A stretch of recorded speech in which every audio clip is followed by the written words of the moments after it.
Et votre choix, Benjamin, se porte sur la nouvelle pépite de la French Tech. Alors, la licorne Sorare, une start-up d'échange de cartes numériques, les fameuses cartes Panini, comme on l'avait dans notre enfance. Exactement, Florence. Chacun se souvient de ça. Ça, c'était la Coupe du Monde 2018, c'était les fameuses Panini. On a le souvenir des vieux albums jaunis par le temps, des débats homériques dans les cours de récréation, des engueulades au moment des échanges, et puis des larmes quand, en ouvrant le paquet qu'on était allé acheter au bureau de tabac avec quelques francs, on découvrait qu'on avait pour la 17e fois le même personnage. Le Gérès, le Rocheteau, le Platini qu'on n'arrivait pas à échanger. Plus récemment, ce furent les Crado, ce furent les Pokémon qui firent fureur dans les cours d'école. Eh bien, même Panini s'est fait numériser, s'est fait digitaliser avec les nouveaux petits génies de la tech française. J'ai nommé Nicolas Julia et Adrien Montfort. La boîte s'appelle Sorare. Elle pèse 4,3 milliards d'euros alors qu'elle existe depuis quelques années à peine. Et ils viennent de faire la levée record de la French Tech, 580 millions de dollars. Le mois dernier. Alors comment, en 3 ans, Sorare a révolutionné l'échange de ces fameuses cartes Panini, alors notamment grâce à la blockchain et ces fameux jetons non fongibles, vous allez nous expliquer? Alors, Sorare, c'est quoi? Le principe, c'est très simple. Sorare fonctionne sur le réseau de blockchain Ethereum. C'est la deuxième grande crypto-monnaie après le Bitcoin, grâce auquel les cartes sont limitées. Elles ne peuvent pas être modifiées ni copiées. C'est ce qu'on appelle dans le jargon un NFT, un non-fungible token dans la langue de Molière, un jeton non fongible. Qu'est-ce que ça signifie? Eh bien, c'est une signature qui garantit l'unicité et l'authenticité d'un bien numérique. Et c'est là que l'intuition des deux fondateurs de Sorare est absolument géniale. Ils ont utilisé cette technologie pour que nous puissions retrouver l'excitation de nos jeunes années avec des cartes numériques absolument uniques. Dans un monde numérisé où tout est duplicable à l'infini, ils ont réinventé la rareté dans l'univers du gaming. Oui, c'est NFT quand même, c'est un phénomène durable ou pas? Est-ce que c'est pas un phénomène de mode? Alors évidemment, la question se pose, est-ce que c'est une bulle? Est-ce que les valorisations annoncées sont sérieuses? Eh bien moi, je crois que ça n'est pas une bulle, je crois que ça n'est pas une mode et je crois que ça va durer. Pourquoi? Parce que le sous-jacent de Sorare et de ceux qui se lancent dans le marché des NFT est très puissant et il repose sur une des plus vieilles lois de l'économie. Ce qui est rare est cher, ce qui est très rare est très cher.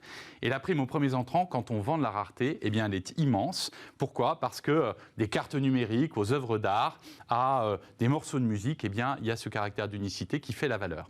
Et puis très vite, les marques physiques vont aussi s'intéresser aux NFT. On posera d'ailleurs la question à nos invités. Pourquoi? Parce que dans un monde où les copies sont légion, la question de la traçabilité, la question de l'authenticité, elle est importante. On peut penser à des marques de luxe, à des produits de consommation un peu premium qui ont besoin de pouvoir tracer leurs origines. Et puis on peut aussi penser au pouvoir public avec des produits soumis à des droits d'assises comme le tabac, comme les alcools et qui peuvent aussi avoir besoin de traçabilité. Donc moi je prédis un avenir important au NFT qui va, vous l'avez compris, bien au-delà de l'univers du digital. Un avenir pour les NFT, un avenir aussi pour Sorare du coup. Un avenir évidemment pour Sorare.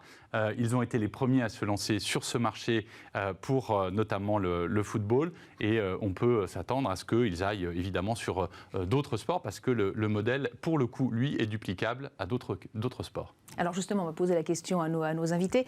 Mercedes Serra, vous en pensez quoi, vous, de ces NFT, là, de cette façon un petit peu de révolutionner le marché des vignettes à collectionner? Alors, deux choses, les vignettes à collectionner, comme quoi c'est toujours dans les vieux pots qu'on fait les meilleures recettes. On est sur une chose de fond, une chose humaine, qui est la collection, et la collection de sa passion, et le troc, les échanges, etc. Donc on l'a vu chez nos enfants, je pense qu'on le verra chez les enfants de nos enfants. Donc on est sur quelque chose de traditionnel qui rencontre une simplification ou même un agrandissement, puisqu'il y a des jeux, puisqu'il y a des façons d'en gagner, donc c'est intéressant, donc qui se fait plus large en passant par le digital. Donc en fait, le digital récupère une histoire humaine et le rend peut-être plus efficace. Et après, l'autre partie du sujet, qui est vraiment l'authentification, là c'est un sujet important qu'on va voir sur beaucoup de choses, beaucoup de marques, parce qu'il y a des problèmes de contrefaçon partout, et que là, on a une vraie utilité du digital. C'est ce que vous pensez aussi, Sylvain Bien Aurébi? évidemment. Alors la traçabilité, ça va de soi, et là, ça a déjà commencé. Il y a une entreprise qui s'appelle Crystal Chain qui s'occupe justement de certifier la traçabilité de produits de luxe, de cuir, et qui vient de pays lointains, qui a fait, je crois, peut-être pour Carrefour, une traçabilité du poulet ou d'un. Il n'y a pas que les éléments premium. Hein. Ça peut être la traçabilité d'une viande ou d'un produit alimentaire. Donc c'est très important d'avoir une sécurité. La sécurité alimentaire va beaucoup se baser sur cette blockchain. C'est parfaitement important. Maintenant, pour le cas Sorare, alors on est tous là à dire c'est formidable, NFT, évidemment, il fallait y aller, mais je vous rappelle qu'il y a 2 ans, en 2019, quand ils ont voulu lever 500 000 €, personne ne voulait les leur donner. Mais quand je dis personne, c'est personne. Alors évidemment, il y a les usual suspects, c'est que Xavier Niel a mis de l'argent dedans, parce que de toute façon, il met de l'argent dans tout. Mais les autres, tous les fonds ont refusé, parce qu'ils ne comprenaient pas, parce qu'ils ne voyaient pas la portée. Et le vrai problème, c'est qu'aujourd'hui, tous ces gens-là s'interrogent sur leur myopie collective. Ils se disent comment est-ce qu'on n'y est pas allé à l'époque quand ils voient les valorisations actuelles. Donc ça, c'est un vrai sujet. Mais c'est vrai que ça vient du gaming, ça vient du monde du jeu.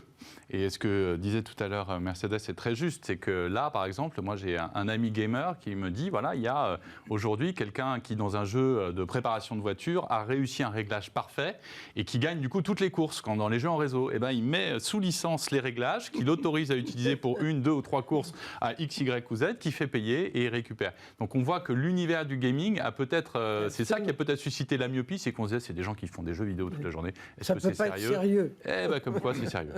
Mais ces NFT, justement, c'est sérieux parce que qu'est-ce qui fait la valeur de ces jetons non fongibles? C'est quand même la question qu'on se pose. Est-ce que ça repose vraiment sur quelque chose de Ça concret? repose d'abord sur la qualité aujourd'hui de la blockchain qui permet de garantir l'unicité et l'authenticité absolue. Si je prends un exemple, la Joconde, si vous vouliez le dupliquer numériquement, c'est facile, vous faites une photo et puis vous l'avez à quantité immense. En revanche, l'original, eh bien évidemment, celle-là, elle est au musée du Louvre et elle va être difficile à emporter chez vous. C'est ce qui fait la spécificité de ce business et ce qui fait la force du sous-jacent de Sorare, c'est l'unicité des produits.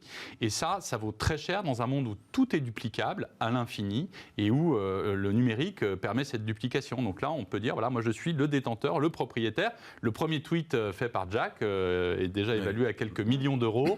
La première œuvre d'art numérique par Beeple a été vendue sur Sotheby's pour 69 ou 70 millions.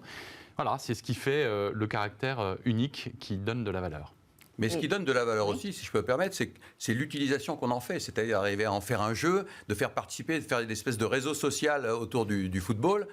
C'est ça qui est extrêmement fort. C'est qu'ils ont utilisé cette technologie pour créer quelque chose d'extrêmement attirant et qui est réplicable. Parce que demain, ce sera le football américain, ce sera la NBA, ce sera des trucs absolument gigantesques. C'est ça qui est fabuleux. Et bravo pour ce choix, en tout cas, Benjamin. Allez, on poursuit avec nos invités, puisque ça bouge dans leur secteur. Place au Move.